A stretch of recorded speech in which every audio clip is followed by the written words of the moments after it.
Koiran kanssa on kivaa käydä eri paikoissa, kunhan me vain olemme tervetulleita ja koiran luonne soveltuu vierailukohteeseen. Täällä Saarijärvellä on helppo tunnistaa, minne koiran kanssa on tervetullut. Vieraillessa yrityksen tiloissa, lähellä ja hallinnassa on kaikkialle sopiva ohje meille koiran omistajille. Uusissa paikoissa koirat voi kokea tarvetta merkkailuun. Koira voi myös pissata stressaantuessaan. Ja oikeastaan ihan minne vain, hyllyn kulmiin, myytäviin tuotteisiin ja niin edelleen. Omistajana on hyvä valmistautua korvaamaan mahdolliset vahingot. Jos olet aikeissa vierailla koiran kanssa ensimmäistä kertaa jossain, koira on hyvä pissattaa kotona ennen lähtöä hyvin, rakko tyhjäksi.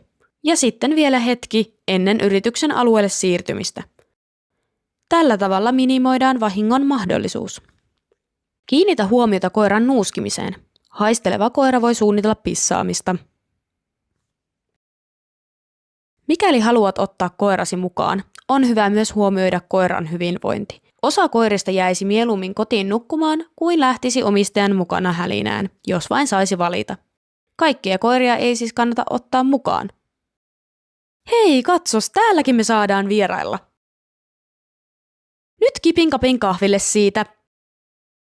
Hups, meinas tulla kolari. Oviaukoissa ja käytävissä on hyvä varoa törmäyksiä. Kas näin, kohteliasta muita kohtaan ja helpompaa myös koiralle. Osa yrityksistä on rajannut lemmikin kanssa saapuville käyttöön vain tietyt alueet. Hei, katso, tähän me saadaan istua. Monista paikoista voit saada ostettua myös lemmikillesi jonkun herkkupalan. Myös eläinlääkärissä asioidessa koirat tulee pitää lyhyessä hihnassa ja omistajan läheisyydessä, jotta vältetään seuraavanlaiset tilanteet. Kun vierailet eri paikoissa koirasi kanssa, on hyvä huomioida, että koiran silmin katsottuna ympärillä voi tapahtua paljon, vaikka meidän ihmisten mielestä ei tapahdu juuri mitään. On hyvä myös tiedostaa, miten koira reagoi muihin eläimiin, esimerkiksi kissoihin. Tässäkin tapauksessa lähellä ja hallinnassa on hyvä ohje meille koiran omistajille. Yhtäkkiä ilmestyvä epämääräinen kohde voi joissakin koirissa laukaista uhkamielikuvaan. Voimakkaasti reagoivat ja hallitsemattomasti käyttäytyvät koirat eivät sovi viettämään aikaa julkisilla paikoilla ja yritysten tiloissa. Eikä tietysti myöskään ne koirat, jotka kokevat tarvetta vahtia resursseja, kuten ruokaa tai laukkua, muilta ihmisiltä tai koirilta. Saalisintoisissa koirissa nopea liike herättää tarpeen juosta liikkuvan kohteen perään ja ne koittavat saada kohteen kiinni. Samasta syystä moni koira on innokas juoksemaan myös pallon perässä. Onnistuneen ja mukavan vierailun kulmakiviä ovatkin omistajan hallinnassa oleva koira ja sen tasapainoinen suhtautuminen ja käyttäytyminen uusiin tilanteisiin.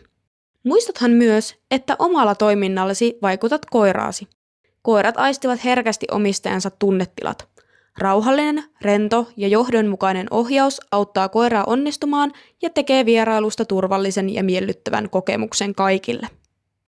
Kun koira on omistajan hallinnassa, omistaja saa keskeytettyä sen ei-toivotun käytöksen ennen kuin se ehtii edes alkamaan.